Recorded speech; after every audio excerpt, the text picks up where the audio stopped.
A5051 has a much bigger underlying problem than cannabis itself. This bill is about government moving the goalposts after municipalities already made decisions under an entirely different set of promises. That's the issue.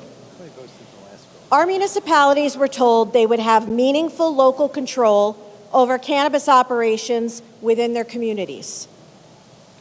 Residents were told your town will decide, your planning boards will decide, your elected officials will decide what fits your community. And that was the sales pitch from this room. And dare I say, from a lot of people who never worked in local government, and it shows.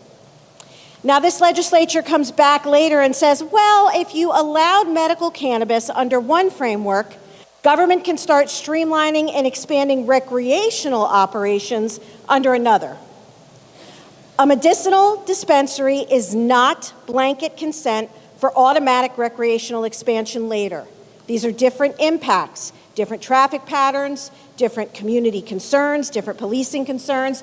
These are two different business models.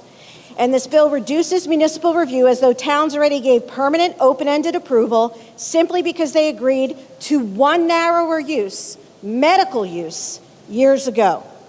And this is exactly how Trenton operates.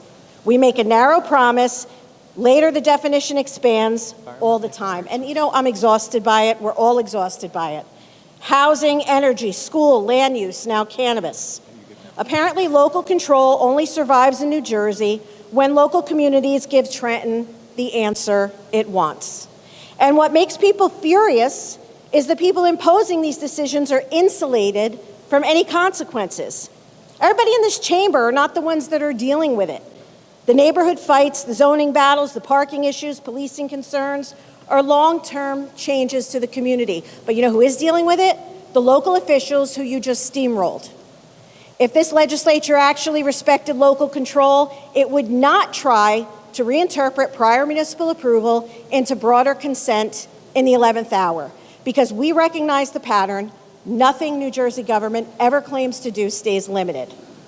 A, quote, careful, regulated exception becomes broader later. A narrow approval becomes automatic expansion later, and a, quote, local decision slowly becomes state control later.